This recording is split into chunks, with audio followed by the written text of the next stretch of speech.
this by now. The Lakers came away with a game-2 win in Phoenix, and Magic Johnson heaped praise on LeBron for his contributions. The Hall of Fame guard tweeted this: "The scoring and leadership of LeBron James, the best player in all of basketball, played a crucial role in the Lakers' victory." Now, Shannon, I have a feeling you're smiling over there. Is Magic overstating LeBron's value? No. Because I don't believe there's anybody that's currently playing in sports that impacts winning and losing more than LeBron James. And if you look at what he's done over the last 10, Skip, he's been to the finals 10 times. Okay, he's gone to the finals every season, 9 seasons, every season that he's been healthy. With the exception of his first year in LA, he had gone to the finals. Everywhere he goes, instant championship. If you remember, Skip, when he joined the Heat hadn't won a playoff series since they won the title in 2006. He leaves, they go to, before I go to that, he leaves the Cavaliers. Not only after he leaves the Cavaliers, they get the #1 overall draft pick in Kyrie Irving. They get the #1 overall draft pick in Andrew Wiggins, the #1 overall draft pick in Anthony Bennett. That's what happened when he left Cleveland. They were in shambles, the second worst record in the NBA when LeBron left. He goes to Miami, who hadn't won a playoff series since they won the championship in 2006. What do? 4 straight finals, 2 championships. He goes back to the Cavaliers. If you remember, Skip, I think Miami was in the lottery, but we talk about that a little late. Goes back to the Cavaliers, 4 straight finals. Wins the finals. He goes, what did he do when they leave? The Cavaliers, look at him now. In the lottery every year. He goes to the Lakers, playing well, gets injured, nothing happens. Next year, championship. So I agree with Magic. Skip, is he as overpowering, game in and game out, possession in, possession out as he once was? No. He can still dominate you. Don't get it twisted. His IQ is off the charts. If you watch the game the other night, Skip, he pick and choose. He's like, you know what? 80 them doing well. Drum them doing well. Oh, now y'all really need me to insert myself. Okay, insert here, boom, ball game's over.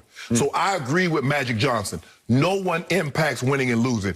And this is 18th year for LeBron James. He's had 3 all-NBA teammates. Anthony Davis is his only one, first-team all-NBA. D-Wade made 1 third team, 2 second teams. Kyrie made a 3rd team. I think his first or second year there with LeBron. In reference, Tom Brady has had 17 first-team all-pro teammates. 5 of them been on offense. Gronk, Randy Moss, Wes Welker, Logan Mankins, and Matt Light. 12 on defense. I thought and defense is how you win championships. So nobody impacts winning and losing currently playing in sports like the 6'9" kid from Akron, Ohio. I defy anybody to find me one that can do it. Is it my turn? It's your turn. I'm just glad we have a roof over our heads, or God would have struck you with lightning for what you just said, because it was pure blasphemy. It was heresy. It was so out of bounds that I'm embarrassed that we're doing this topic in the direction you took it. You just said that LeBron James is more valuable to his team than Tom Brady is to his team. Yes. Correct? Yes, that's what I said. What part about that did you hear? Okay, I'm going to start from the start with Magic. I love Magic Johnson. I rank him the 2nd greatest basketball player ever to Michael Jeffrey Jordan.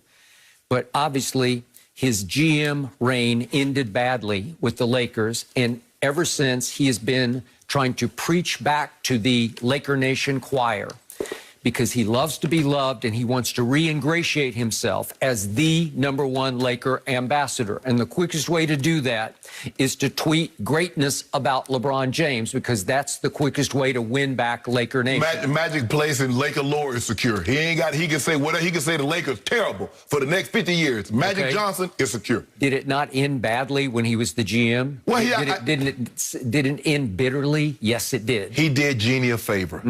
To give the Lakers credibility, he said she asked her good friend Magic, because they're very close in age, Skip. They basically grew up together. Can you come do me this solid? He did that solid. But, Skip, that's not in Magic's heart. Magic is a businessman. He want to do things outside of basketball. I got you, but it did end badly, and ever since he's been on Twitter trying to say, ain't we great? And I love that about him because that's how his heart is. Let me ask you a question. He bleeds purple and gold. Do you believe LeBron would have come to the Lakers if Magic Johnson hadn't been the GM at the time? I don't know that. I mean, the Lakers are an institution that supersedes even Magic Johnson. So the sun out here in the West Coast, it's with the Jim, sun, not because of Magic. It's just like God was good. So he was coming with Jim Buss and Mitch Kupchak. Okay. Well, again, the Lakers are the Lakers, and living in L.A. is, as you well know, living in L.A. Jim Buss, the one that signed Lou Aldang, that signed Timothy Mozgov. And stop. Hollywood is Hollywood.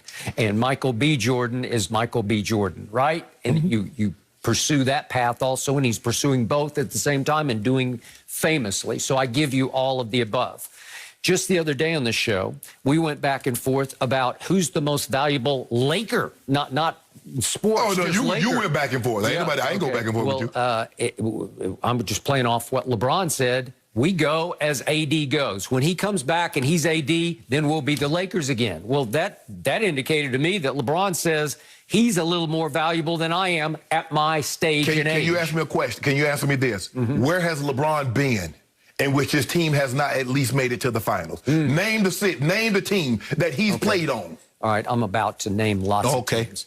Okay, so on Sunday at Phoenix, there's no Chris Paul. Monty Williams had to pull Chris Paul and barely play him in the second half because, as Monty said, he couldn't even run. He couldn't pass the ball with his right hand the way he usually does. So he was a complete liability on offense. So it's complete advantage Lakers.